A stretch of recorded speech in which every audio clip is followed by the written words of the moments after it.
Hello दोस्तों, स्वागत है आपका हमारे इस YouTube चैनल पे। दोस्तों, कहानी शुरू करने से पहले एक जरूरी बात, अगर आपने चैनल को सब्सक्राइब नहीं किया है तो पहले आप जल्दी से चैनल को सब्सक्राइब कर दीजिए ताकि आपको हमारी आने वाली नई नई कहानियों की जो नोटिफिकेशन है वो आपको सबसे पहले मिलती रहे। तो चलिए दोस्तों, बढ़ते हैं हमारी आज की कहानी की तरफ। हमें उम्मीद है आपको हमारी ये कहानी जरूर पसंद आएगी। घर के कामों के बोझ से लदी फदी सरिता को कमर सीधी करने की फुर्सत भी बड़ी कठिनाई से मिला करती थी। आमदनी बढ़ाने के लिए शिवा भी ओवरटाइम करता, अपनी जरूरतें काम करके भविष्य के लिए रुपए जमा करता। सरिता भी घर का सारा काम अपने हाथों से करके सीमित बजट में गुजारा करती थी। सेवानिवृत्त होते ही समय जैसे थम गया, सब कुछ शांत ही हो गया। पति पत्नी की भागदौड़ समाप्त हो गई। शिवा ने बचत के रुपयों से मनपसंद कोठी बना ली। हरे भरे पेड़ पौधे से सजे धजे लान में बैठने का उसका सपना अब जाकर पूरा हुआ था। बेटा पीयूष की इंजीनियरिंग की शिक्षा, फिर उसका विवाह, सब कुछ शिवा की नौकरी पे रहते हुए ही हो चुका था।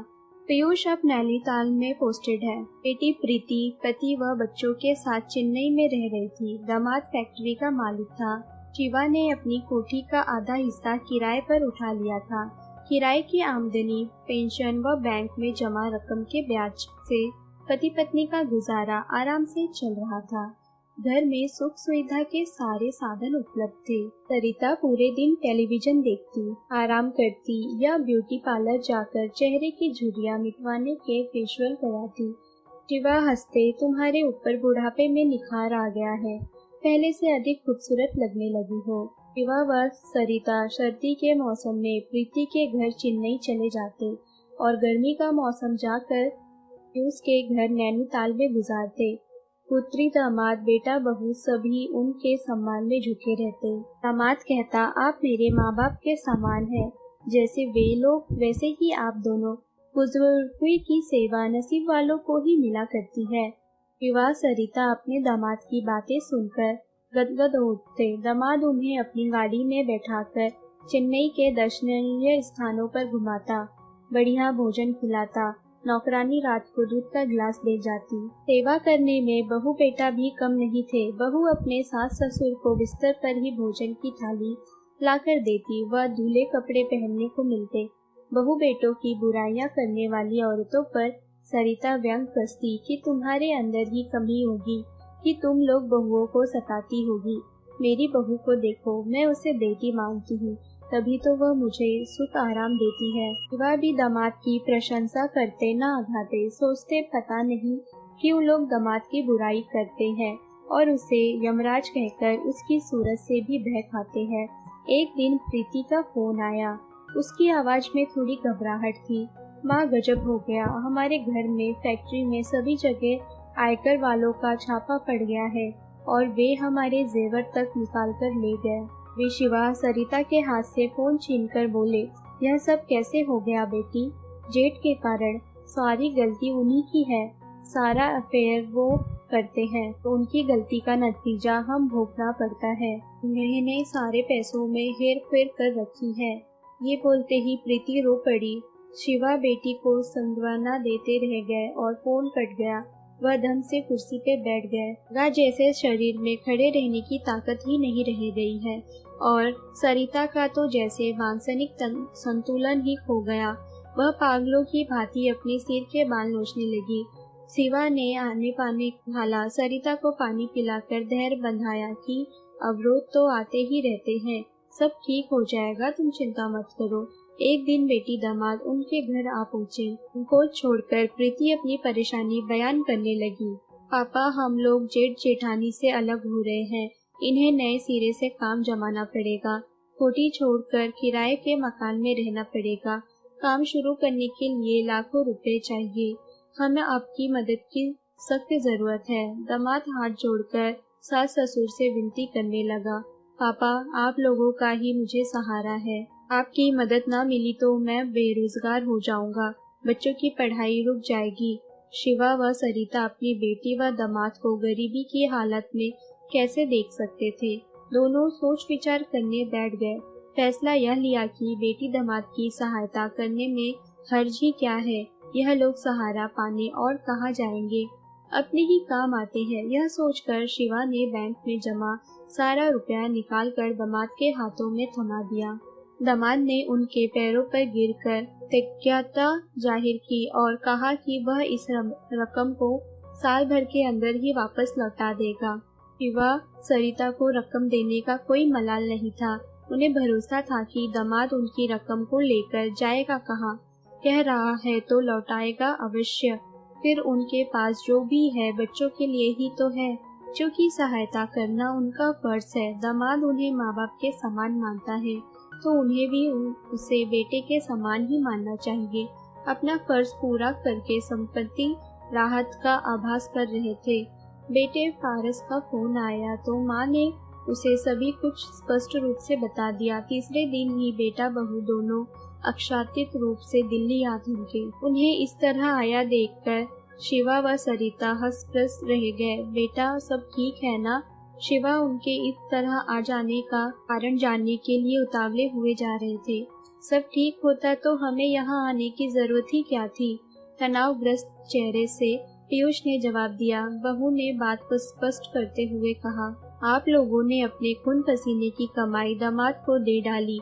यह भी नहीं सोचा कि उन रुपयों का आपके बेटे का भी हक बनता है। बहू की बातें सुनकर वह हक्के बक्के रह गए। वह स्वयं को संयत करके बोले, उन लोगों को रुपया की सख्त जरूरत थी, फिर उन्होंने रुपया उधार ही तो लिया है, ब्याज सहित चुका देंगे। आपने रुपए उधार दिए हैं, इसका कोई सबूत है आपके पास?